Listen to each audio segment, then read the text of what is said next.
Vamos a colocar, como dije antes, de manera que subidos encima de la raqueta, que vamos a subir un par de centímetros, el codo nos haga 90 grados respecto al brazo, ¿vale?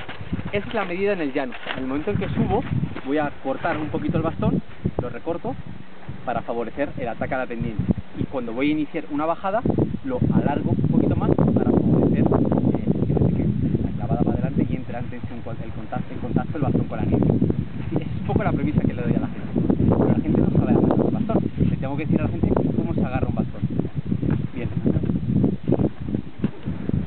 Hay muchas formas de agarrarlo, pero a mí la que me quedó más clara, en el 2008 estuve en Pakistán, en el Baltor, en la zona del Kado, y ahí están los baltis, que son los porteadores, para mí, la gente más dura de la tierra, por las mochilas que portean, la dureza del sitio, y esa gente que se ha dedicado toda la vida a portear en expediciones. Y esa gente, todo el mundo camina con bastón. Y me di cuenta que todos llevaban un bastón, que era esto, un trozo de madera, pero todos tenían un agujero y una cuerda de persiana o una cuerda de pita justa pasada por el agujero. Y yo llevaba, en el trekking mío que yo llevaba una señora, yo se me había olvidado decirle nada a la señora, y la señora llevaba agarrado el bastón.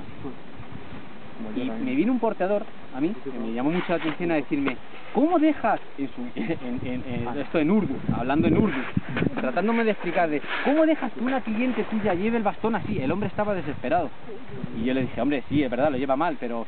Decía: no. Decía: bastón así, decía: así. Porque ellos lo tienen tan claro, que ellos, cargando el peso, tienen tan claro lo que ayuda.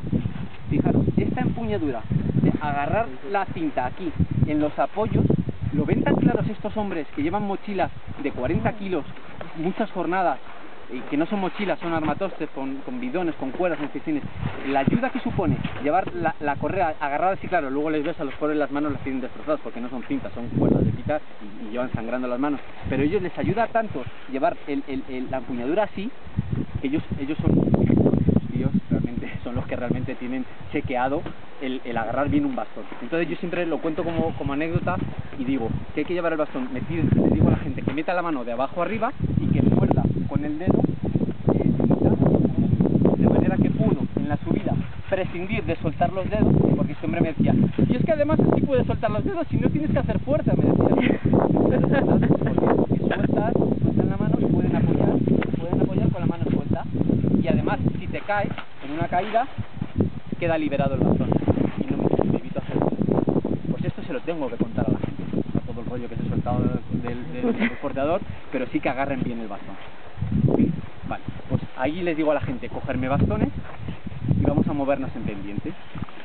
Bien, ¿qué premisa tiene la raqueta en pendiente? Que la raqueta funciona por la disposición, funciona en líneas de máxima pendiente. ¿Sabéis cuál es la línea de máxima pendiente, no? Si esto es una ladera, cuando voy directamente, como suelo decir yo, a cholón, sin hacer una Z, cuando voy a cholón, es decir, en línea máxima pendiente. Pues bien, la raqueta funciona bien en línea de máxima pendiente, tanto en ascenso como en descenso.